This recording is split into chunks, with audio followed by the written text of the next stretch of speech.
Prologue. Apocalypse Now. Xelek would have screamed had she a mouth. She had woken with a new sense of freedom, feeling the empty days ahead of her between terms at the Hyvel University.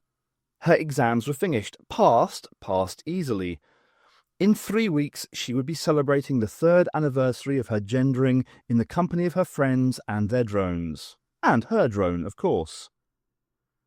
Her body was numb as she woke, responding sluggishly to her thoughts.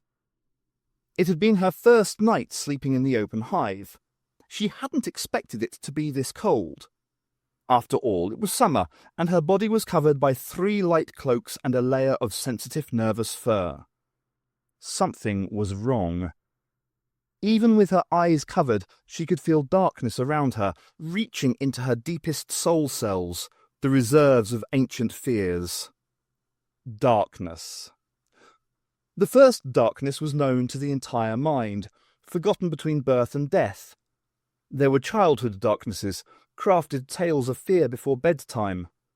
But Xelek had seen actual physical darkness, deep in the hive, under the university where the older records were kept. There were no air holes or luminous wall linings, just the dark. Xelek had found a pocket of death trapped in the tunnels, and she had panicked.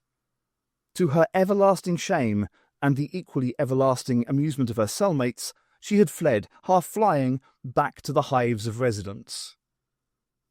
Once she had stood on the threshold of darkness. Now it was inescapable, surrounding her. She was surprised by her calmness. The darkness didn't seem to matter. She wasn't alone. She gave thanks to the atheist martyrs of kaleidoscope theory that she was lying beside the person she trusted most in the world. Zalak, her first drone mate, was with her. 2 seconds later, she discovered that Zalak was missing. Her antennae began to twitch through the darkness, searching for the shape of Zalak's body. Useless. He had left her. Or he had been taken. Xelek wasn't panicking. Not yet. She panicked when she couldn't find the confined walls of the drone pit. She tried listening. Silence. There were no sounds echoing down from the mouth of the pit, from the hive. Desperately, she tried to make contact with the hive mind. An agonizing process. She dreaded the university ceremonies when it became necessary. This time, she barely noticed how easily, painlessly, she slipped into the state of union. The mind was barren. The chaotic chatter of 6 million people was gone. It had been extinguished, erased from existence. Xelek ignored the shock of withdrawing from the mindscape. More confused than she had ever been, she let her consciousness spread out, stretching to reach the countless embryonic auras that radiated comfortably in her womb. Those too were gone, taken from her, like the light, the sound, the mind, burned away into nothing with the rest of her world. Her children were dead. Everything she knew and loved, everything she had ever heard of, had been shorn away, quietly and simply as she slept. One muffled apocalypse, then nothing but the sleeping body and mind of Xelek. Everyone was dead. From the lowest, most ancient and despised societology lecturer to the queen of the hive herself.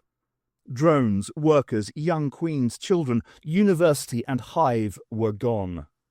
Possibly even the entire earth was destroyed.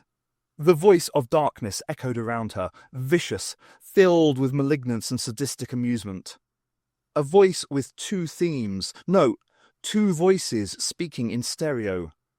The language the voices used was unfamiliar, but Xelek understood perfectly. This is the way the world ends.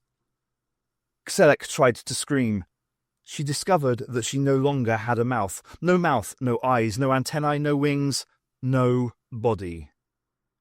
It occurred to her that she hadn't survived after all.